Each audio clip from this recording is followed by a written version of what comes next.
आज हम लोग पढ़ने वाले हैं क्लास 11th का मैथ्स का चैप्टर नंबर 3, जिसका नाम है basically trigonometric function.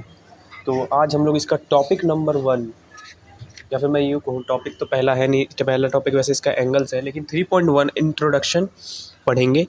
2 minute 3 minute पे ख़त्म हो जाएगा लेक्चर। तो आपको बहुत ज़्यादा मज़ा आएगा, क्योंकि 2-3 मिनट पर लेक्चर ख़त्म हो कौन नहीं चाहेगा भाई हो जाए। तो पहला टॉपिक पढ़ रहे हैं इंट्रोडक्शन।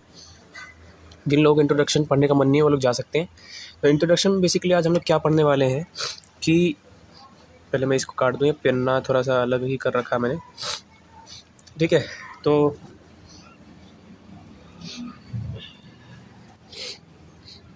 इंट्रोडक्शन में हम लोग ये पढ़ने वाले हैं कि ट्रिग्नोमेट्रिक फंक्शंस क्या होते हैं। और सबसे पहली बात, चैप्टर का नाम है ना ट्रिग्नोमेट्रिक फंक्शंस, तो वो चैप्टर का नाम कैसे पड़ा। दूसरी बात ये कि ट्रिग्नोमेट्रिक फंक्शंस में ट्रिग्नोमेट्रिक फंक्शंस में हम लोग इंट्रोडक्शन में पढ़ने वाले हैं आज के दिन कि पहली बात तो ट्रिग्नोमेट्री है क्या।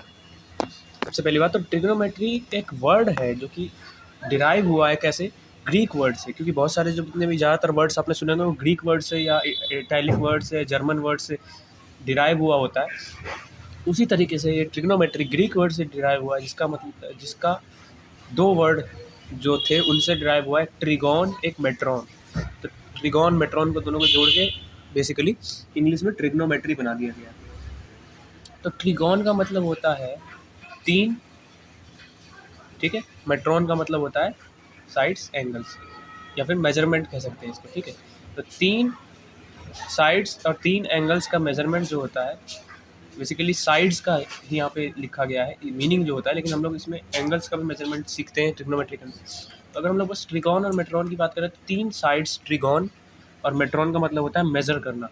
3 ट्रायंगल की 3 साइड्स को मेज़र करने को ही कहा जाता है ट्रिग्नोमेट्री, ठीक है। इतना समझ में आया तो बहुत ही ईजी था। अब subjects are originally developed to solve geometrical problems, ठीक है। तो ये जो सब्जेक्ट है ये ज्योमेट्रिकल प्रॉब्लम को सॉल्व करने के लिए बनाया गया है, ठीक है। पहले इसी को ध्यान में रखते हुए पहले इस्तेमाल किया जाता था। लोग इसीलिए पढ़ते थे पहले इसको, ट्रिग्नोमेट्री को, ताकि वो लोग इससे प्रॉब्लम सॉल्व कर सके, जियोमेट्रिकल प्रॉब्लम्स। इसको डिज़ाइन भी इसीलिए किया गया था, तभी इसका मीनिंग है 3 साइड्स एंगल के उसको मेज़र करना। लेकिन बाद में क्या हुआ, बाद में इसको काफ़ी सारी जगहों पे इस्तेमाल करने लगा, मतलब करना शुरू कर दिया गया। जैसे पुराने ज़माने की बात की जाए तो वो लोग ट्रिग्नोमेट्री को सीखते थे, जो कि जैसे कि जो सी कैप्टन्स होते थे वो ट्रिग्नोमेट्री को सीखते थे, ताकि वो लोग मतलब सी में वो लोग डायरेक्शन को पता कर सके, उनको इस तरफ जाना है, इस तरफ जाना है। ट्रिग्नोमेट्री से हम लोग काफ़ी कुछ कर सकते हैं। ट्रिग्नोमेट्री से हम लोग हाइट भी पता कर सकते हैं, एंगल भी। 10th क्लास में हमने जान लिया, जैसे कुतुब मीनार का अगर हमें हाइट नापना है तो हम लोग कैसे नापेंगे, और लंबी बिल्डिंग्स का हाइट नापना है, नदी की पूरी विड्थ नापनी है कि नदी का विड्थ कितना होगा, ये भी नापा जा सकता है, कुछ भी नापा जा सकता है। यहाँ तक कि हमने ये भी सीखा था कि जो मतलब प्लैनेट्स होते हैं उनका जो डिस्टेंस होता है वो भी ट्रिग्नोमेट्री की ही हेल्प से नापा जाता है। हालांकि उसके लिए एक मशीन आती है अलग से, लेकिन ट्रिग्नोमेट्री का ही उसमें भी यूज़ होता है। तो ट्रिग्नोमेट्री ही मोस्ट इंपॉर्टेंट चीज़ है जो हमें सीखनी है इस चैप्टर में। तो पुराने ज़माने में काफ़ी सारे लोग सी कैप्शंस हो गए, या मैप को जो सर्वेयर्स होते थे, जो मैप को पता लगाना है कि इस जगह पर नया ज़मीन है, इस जगह पर नया ज़मीन है, या फिर इंजीनियर्स आज भी इस्तेमाल करते हैं। तो आज की डेट में जो है बहुत जगहों पे इस्तेमाल होने लगा, बहुत तरह तरह की जगहों पे इस्तेमाल होने लगा ट्रिग्नोमेट्री। जैसे सिज्मोलॉजी में इलेक्ट्रिक सर्किट्स जो होते हैं उनको जो डिज़ाइन किया जाता है तो उसमें भी ट्रिग्नोमेट्री का इस्तेमाल किया जाता है। उसके बाद एटम्स जो होता है, स्टेट ऑफ एटम्स, उसका भी पता ट्रिग्नोमेट्री से लगाया जाता है। जो ओशंस की हाइट होती है, बेसिकली हाइट का तो पता लगा ही सकते हैं ट्रिग्नोमेट्री से। ओशंस में जो लहरें उठती हैं उसकी हाइट का भी पता लगाया जा सकता है, बहुत सारी चीज़ों का पता लगाया जा सकता है।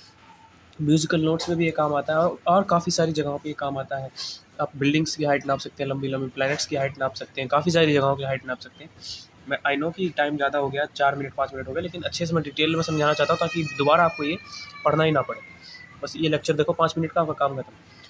अब यहाँ पे क्या दिखाया गया है कि हमने पुरानी क्लासेस में क्या पढ़ा था। हमने पुरानी क्लासेस में पढ़ा था ट्रिग्नोमेट्री के बारे में, कि ट्रिग्नोमेट्री को हमने किस तरीके से पढ़ा था। पिछली क्लासेस में ट्रिग्नोमेट्री को हमने एक रेशियो की तरह पढ़ा था। किसका रेशियो, ट्रिग्नोमेट्रिक रेशियोज याद होगा आपको।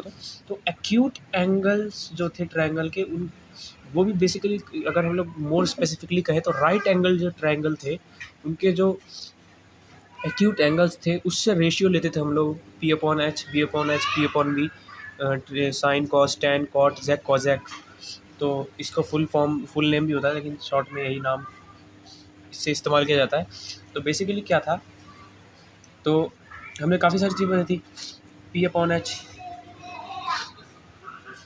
B upon H, B upon B, थोड़ा थोड़ा याद आ रहा होगा जिन लोगों ने पढ़ा था। तो साइन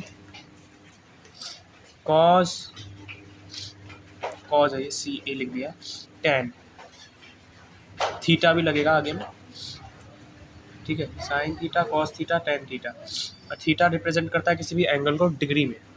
मैंने ये स्पेशली क्यों बोला डिग्री, क्योंकि अभी हम लोग इसी 11th क्लास के अंदर जानेंगे एंगल को नापने की दूसरी भी एक यूनिट होती है, जैसे डिग्री होता है उसी दूसरी यूनिट भी होती है। कौन सी यूनिट होती है वो हम लोग आगे पढ़ेंगे, अभी जानने की जरूरत नहीं। तो बेसिकली पिछले 10th क्लास में जो हमने पढ़ा था ट्रिग्नोमेट्री, उसमें हमने क्या जाना था, उसमें हमने जाना था रेशियोज जो होती हैं, ट्रिग्नोमेट्री क्या होती है, रेशियोज होती हैं जो कि राइट एंगल ट्रायंगल के साइड्स को रेशियो में रख के निकाली जाती है, ठीक है। हमने पढ़ा था ट्रिग्नोमेट्री आइडेंटिटीज़ पढ़ी थी, उनका एप्लीकेशंस पढ़े थे, दूसरा चैप्टर भी था नाम से एप्लीकेशन ऑफ ट्रिग्नोमेट्री।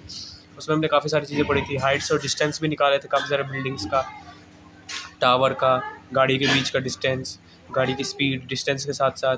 तो ये सारी चीज़ें हमने ट्रिग्नोमेट्री में निकाली थी। अब हम लोग जनरलाइज करेंगे इन सारे के सारे कंसेप्ट को एक तरीके से, ट्रिग्नोमेट्रिक रेशियो को ट्रिग्नोमेट्री फंक्शन की तरह पढ़ेंगे और उनकी प्रॉपर्टीज़ भी जानेंगे, और ये भी जानेंगे कि आखिर ट्रिग्नोमेट्री रेशियोज फंक्शंस कैसे हो गए, ठीक है। और ऑब्वियस सी बात है, अगर ये फंक्शन है तो इसकी डोमेन और रेंज भी होगी।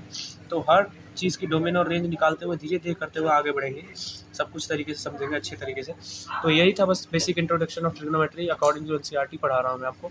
जेईई मेंस और एडवांस लेवल के लिए आपको यहाँ से बेसिकली इंट्रोडक्शन से तो कुछ नहीं पूछा जाएगा, ना ही बोर्ड एग्जाम में पूछा जाएगा। ये सिर्फ आपके बेसिक कंसेप्ट को बिल्ड करने के लिए या नॉलेज को इंक्रीज़ करने के लिए बता दिया गया, ताकि आपका इंटरेस्ट जागे थोड़ा ट्रिग्नोमेट्री से। ट्रिग्नोमेट्री हम लोग पढ़ क्यों रहे हैं, मतलब कुछ तो कारण होगा कि हम लोग पढ़ ही क्यों रहे हैं ट्रिग्नोमेट्री आखिर। तो ये सारे जो इंट्रोडक्शन थे इसमें आपको अच्छे से बता दिया गया।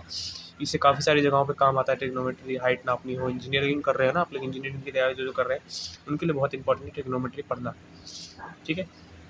बस यही था हमारा आज का लेक्चर, छोटा सा 5-6 मिनट का।